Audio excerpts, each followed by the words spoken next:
Well, as the US President Donald Trump imposed new tariffs on China, Mexico and Canada, India avoided the February 1st hit with no additional duties announced against it. But the centre is not taking any chances. Indian Finance Minister Nirmala Sitharaman unveiled a strategic custom duty rationalization plan to boost domestic manufacturing and exports.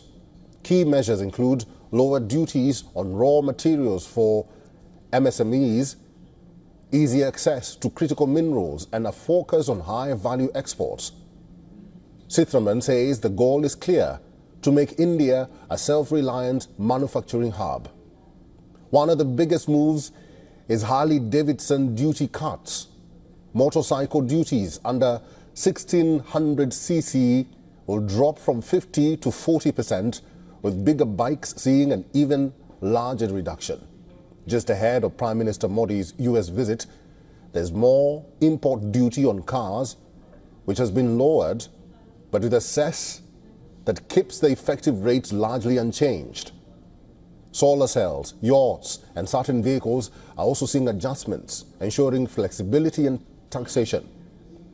Sitharaman rejected criticism that the budget is politically motivated, calling it a balance between Viksit Bharat and welfare, with key investments in health, nutrition and education. Meanwhile, Trump's new trade war has global implications. While China, Mexico and Canada face heavy duties, India, which accounts for just 3.2% of America's trade deficit, has been spared for now. The latest economic survey states India's balanced approach to tariffs, protecting key sectors while aligning with global trade. As Trump's tariffs reshape supply chains, India is positioning itself as a reliable alternative.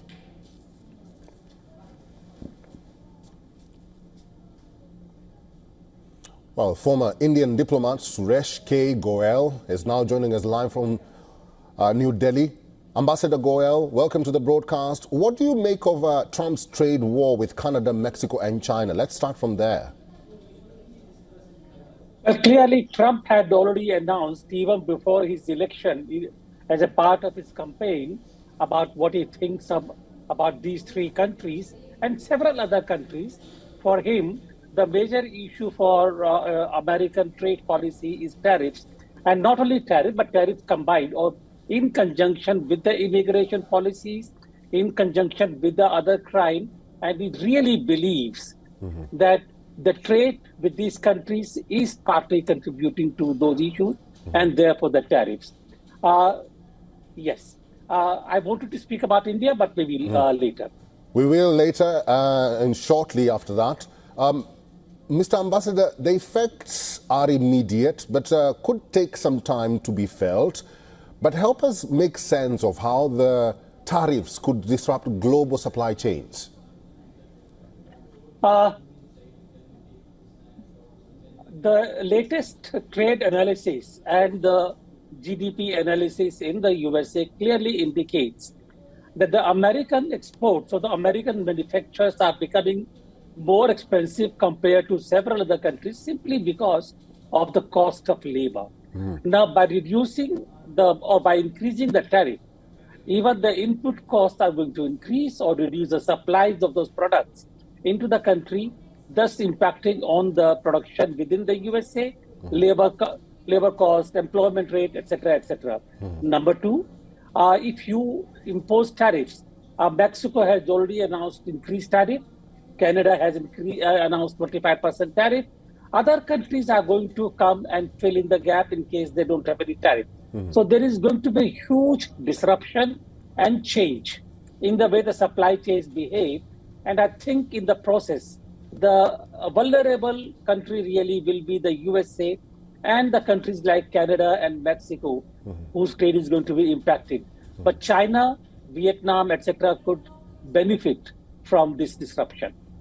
Mr. Ambassador, let's now talk about India. India has managed to cushion itself. But in your view, what are the sticking points in India, and what do you make of how the Indian Finance Ministry is not taking chances? I think in the case of India, it's not the trade per se, which really is important in my view, really. Trade is not very high compared to the size of the two economies. The issue is that India is important for the USA as a balancer or as a hedge against China in Indo-Pacific and the South China Seas.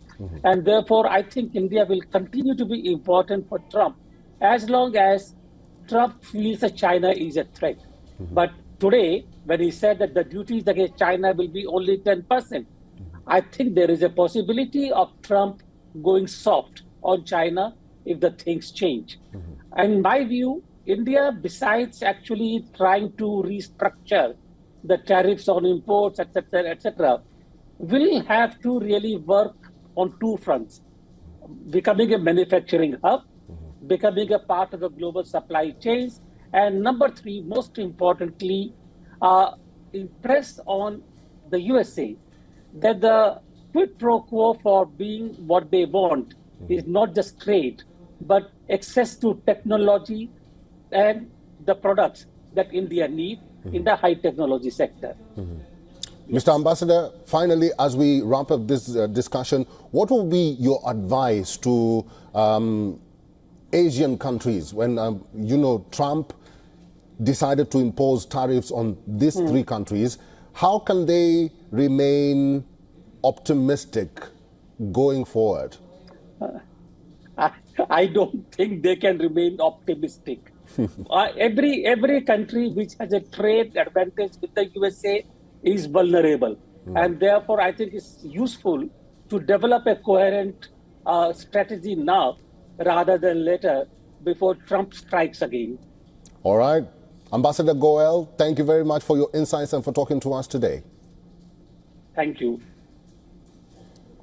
For all the latest news, download the WION app and subscribe to our YouTube channel.